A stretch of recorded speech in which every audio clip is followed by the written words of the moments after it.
Halo Bapak Ibu Guru, rekan-rekan pendidik, dan pastinya Anda semua yang peduli banget dengan dunia pendidikan. Selamat datang di sesi bedah materi kita kali ini. Hari ini kita bakal menyelami sebuah topik yang mungkin sangat-sangat dekat dengan keseharian kita, baik saat dulu kita masih duduk di bangku sekolah, atau sekarang saat berdiri mengajar di depan kelas. Yap, kita akan bahas tuntas seni dan sains di balik pembuatan soal pilihan ganda yang sempurna. Mari kita bahas ini bareng-bareng dan temukan gimana sebuah soal yang dirancang dengan apik itu bisa benar-benar mengubah cara kita mengukur pemahaman siswa yang sesungguhnya. Coba jujur deh, pernah nggak sih Anda ngerasa kayak dicurangin pas lagi ngerjain soal ujian? Bayangin aja nih, Anda udah belajar semalaman, duduk natap selembar kertas ujian, tapi malah dibikin frustrasi habis-habisan karena kata-kata di soal itu rasanya kayak jebakan. Seringnya, bukan materinya yang kelewat susah loh, tapi cara penulisan soalnya aja yang mengecoh. Nah, kita tentu nggak mau kan para siswa ngerasain hal yang sama. Tujuan kita itu menguji pengetahuan mereka, bukan ngetes seberapa jago mereka menebak teka-teki kata. Biar kita bisa menyingkirkan unsur tebak-tebakan ini dari kelas, kita punya 5 agenda seru hari ini. Pertama, kita bakal kenalan dengan jebakan soal pilihan ganda. Kedua, kita bedah anatomi soal dan contoh nyatanya. Ketiga, kita dengerin pandangan ahli evaluasi pendidikan. Keempat, kita intip praktek terbaik di ruang kelas. Dan kelima, kunci menciptakan soal adil. Yuk langsung aja kita mulai.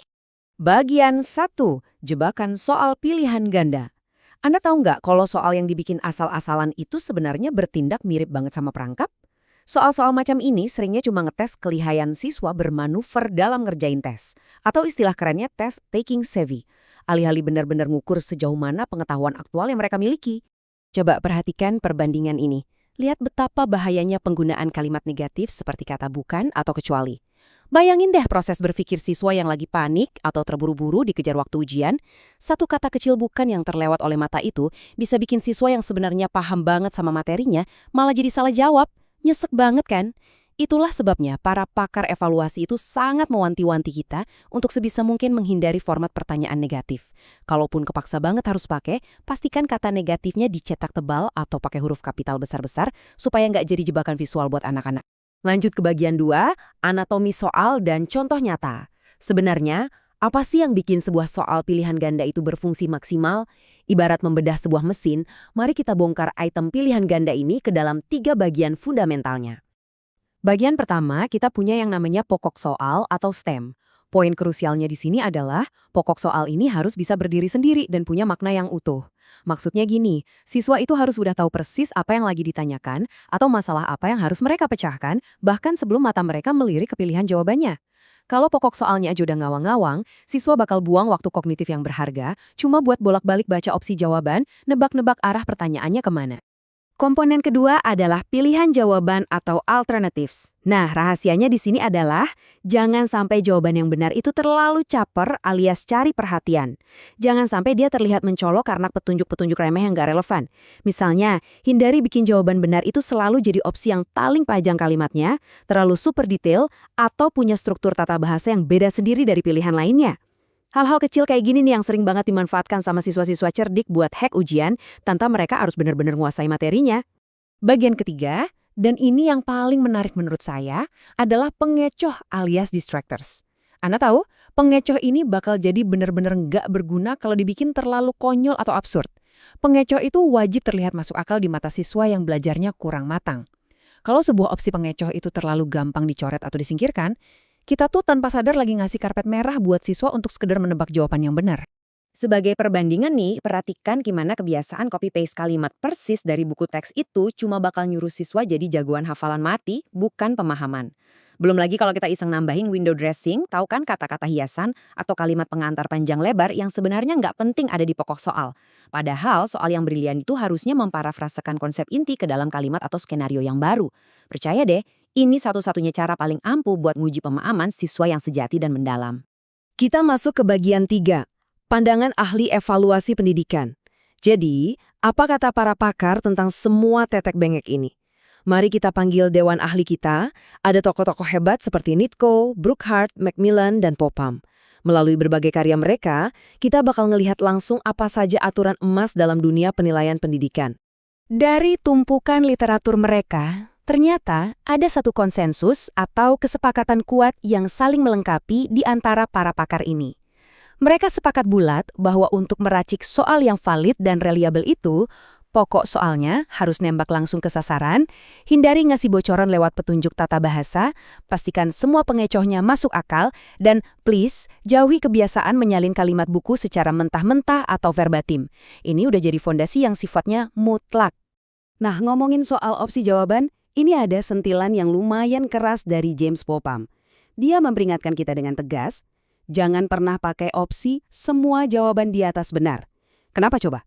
Karena opsi ini ngasih celah lebar buat siswa buat nembak skor tinggi. Gini logikanya. Kalau siswa tahu setidaknya ada 2 opsi saja yang pasti benar, otomatis mereka bakal langsung milih opsi semua jawaban benar, tanpa perlu pusing mikirin apakah opsi ketiga itu benar atau salah. Praktis banget kan buat mereka, tapi merugikan buat akurasi penilaian kita. Lalu gimana dengan opsi sebaliknya? Saat kita melihat contoh soal yang menggunakan opsi tidak ada jawaban di atas yang benar, seperti di opsi D ini, Popham justru nyatet kalau hal ini bisa meningkatkan tingkat kesulitan ujian loh. Tapi tunggu dulu, Nitko dan Brookhart ngasih lampu kuning buat kita. Pakailah opsi ini dengan sangat-sangat hemat. Kalau terlalu diobral di banyak soal, ini malah bakal menciptakan kebingungan ekstra yang sama sekali gak diperlukan oleh siswa. Jadi kuncinya adalah gunakan secara bijak ya. Nah, disinilah Macmillan datang membawa strategi yang jujur aja jenius banget. Kalau Anda pengen meracik soal pilihan ganda yang superpower, cobalah pakai kesalahan umum atau miskonsepsi yang sering dilontarkan siswa di kelas sebagai pengecoh Anda. Dengan cara ini, tes yang Anda buat bukan sekedar alat pencetak nilai rapot, tapi berevolusi jadi alat diagnostik yang luar biasa tajam untuk Anda. Bayangin, kalau separuh kelas ternyata memilih satu opsi pengecoh tertentu, Anda jadi langsung tahu persis materi mana yang harus segera Anda ajarkan ulang besoknya. Keren kan? Oke, teori udah mantap, sekarang kita masuk ke bagian 4, praktek terbaik di ruang kelas. Mari kita bawa semua obrolan tadi ke ranah aksi. Di bagian ini, kita bakal kupas strategi super praktis yang bisa langsung Anda aplikasikan hari ini juga untuk membangun bank soal Anda sendiri.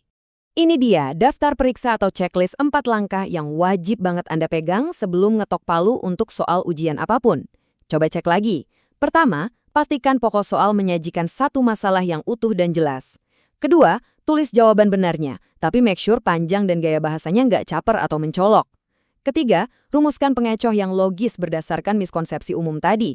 Dan keempat, ini yang sering terlewat, periksa kembali kejelasan kalimatnya untuk memastikan gak ada bias atau bahasa rancu yang merugikan sekelompok siswa tertentu. Selain isi materinya, format alias tampilannya juga punya rahasia magis tersendiri loh. Cobalah susun pilihan jawaban itu secara logis, entah itu alfabetis dari A sampai Z atau numerik dari angka kecil ke besar. Kenapa ini penting? Supaya siswa nggak membuang energi otak mereka cuma buat mencari-cari letak opsi di halaman tersebut.